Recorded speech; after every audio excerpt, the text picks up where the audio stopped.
Selamat berjumpa kembali Bapak Ibu, saudara-saudari umat beriman terkasih dalam Tuhan. Salam sehat berlimpah berkat. Hari Jumat tanggal 8 November 2024, saya Romagus CSSR mengajak saudara-saudari merenungkan kutipan Injil Lukas bab 16 ayat 1 sampai 8. Kita dengarkan sabda Tuhan dalam nama Bapa dan Putra dan Roh Kudus. Amin. Pada suatu ketika berkatalah Yesus kepada murid-muridnya, ada seorang kaya yang mempunyai seorang bendahara. Padanya disampaikan tuduhan bahwa bendahara itu menghamburkan miliknya. Maka si kaya itu memanggil bendaharanya dan berkata, "Apakah yang telah kudengar tentang dirimu? Berilah pertanggungjawaban atas urusannya. Sebab engkau tidak boleh bekerja sebagai bendahara lagi." Berkatalah bendahara itu di dalam hati, "Apakah yang harus kuperbuat? Tuanku memecat aku dari jabatan, mencangkul aku tidak dapat mengemis tahun. Aku tahu apa yang akan kuperbuat, supaya apabila aku dipecat dari jabatanku sebagai bendahara, ada orang yang mau menampung aku di mereka." Lalu ia memanggil satu demi satu orang yang berhutang.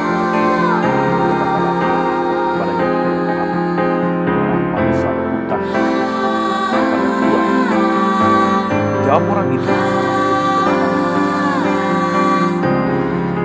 lalu kata bendahara itu, "Inilah surat utang.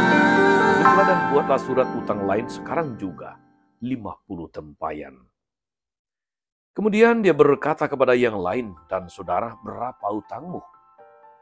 Jawab orang itu, 100 pikul gandum. Katanya kepada orang itu, "Inilah surat utangmu. Buatlah surat utang lain, 80 pikul." Bendahara yang tidak jujur itu dipuji tuannya, karena ia telah bertindak dengan cerdik. Sebab anak-anak dunia ini lebih cerdik terhadap sesamanya daripada anak-anak terang. Demikianlah sabda Tuhan. Bapak, Ibu, saudara-saudari umat beriman terkasih dalam Tuhan kita Yesus Kristus. Yesus memuji bendahara yang tidak jujur. Ini mengherankan.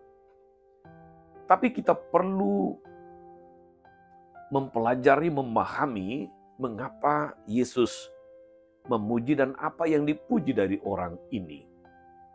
Yang dipuji oleh Yesus dari kisah bendahara yang tidak jujur ini adalah kegigihan, usahanya sebagai seorang bendahara yang hampir dipecat dari pekerjaannya karena sebuah tuduhan telah menghamburkan milik tuannya. Kata kunci, menghamburkan milik tuannya. Bendahara ini berusaha mempertanggungjawabkan tindakannya itu sambil memikirkan keselamatannya kalau ia dipecat. Maka solusi kreatif dari si bendahara mampu menerobos akal sehat orang pada zaman itu maupun para pembaca pada zaman sekarang. Saudara-saudara, di dalam perjanjian lama diajarkan, kalau meminjamkan uang atau barang, seseorang tidak boleh memungut riba atau bunga. Kemungkinan yang dihapus oleh si bendahara yang tidak jujur tadi, itu adalah bunga pinjaman dari orang-orang yang berutang kepada tuannya. Hal itu bisa kita lihat ketika tuannya itu ternyata tidak marah terhadap tindakan bendaharanya ketika membuat surat utang baru dengan mengurangi jumlah hutang. Padahal yang dipotong itu, yang dikurangi itu adalah bunganya. Tuannya sama sekali tidak merasa dirugikan, tapi malah memujinya sebagai bendahara yang cerdik. Dari tindakannya, si bendahara membuktikan tuduhan yang disampaikan kepadanya itu bahwa adalah tidak benar atau tidak untuk mencari keuntungan bagi dirinya sendiri. Saudara, umat beriman terkasih dalam Tuhan, apa inspirasinya untuk kita yang hidup pada masa ini? Kita ingat akan bagian terakhir dari Injil hari ini, kata-kata Yesus, "Sebab anak-anak dunia ini lebih cerdik terhadap sesamanya daripada anak-anak terang. Saudara-saudari, kalau kita mau simpulkan, bisa dibuat singkat seperti ini, bahwa kalau anak-anak dunia cerdik memanfaatkan harta dunia untuk menyelamatkan diri, mestinya sebagai anak-anak terang juga lebih mampu memanfaatkan berkat-berkat yang Tuhan percayakan untuk menyelamatkan jiwa. Saudara-saudara, umat beriman terkasih, dunia kita berkembang dengan banyak daya tarik, banyak daya pikat, banyak yang menggoda. Kita terpesona oleh berbagai hal yang ditawarkan. Apakah itu kesempatan, apakah itu jabatan, apakah itu kuasa untuk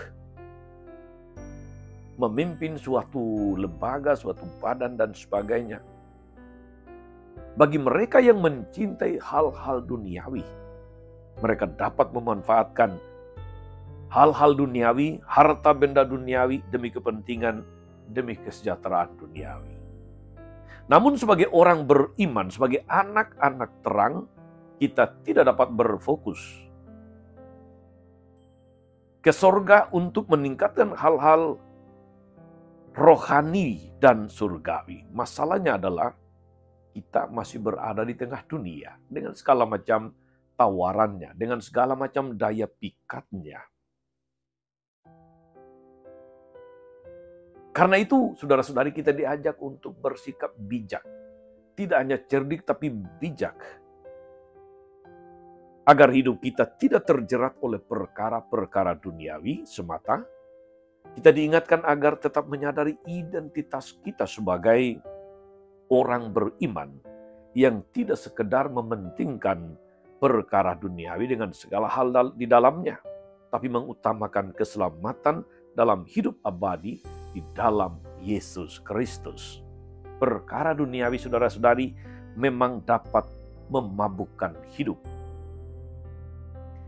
Bila kita tidak mampu mengolah atau mengelola dan memaknainya, maka dibutuhkan ketangguhan iman untuk mampu mencermati derasnya arus duniawi yang mengitari hidup kita. Saudara-saudari, di sini kita disadarkan bahwa tantangan terberat kita itu adalah kita hidup dan masih berada di tengah dunia. Meskipun dunia merupakan tantangan dalam hidup beriman, dunia pun menjadi lahan pelayanan dan kesaksian tentang keselamatan Allah bagi manusia. Sekaligus menjadi kesempatan bagi kita untuk meraih kebahagiaan.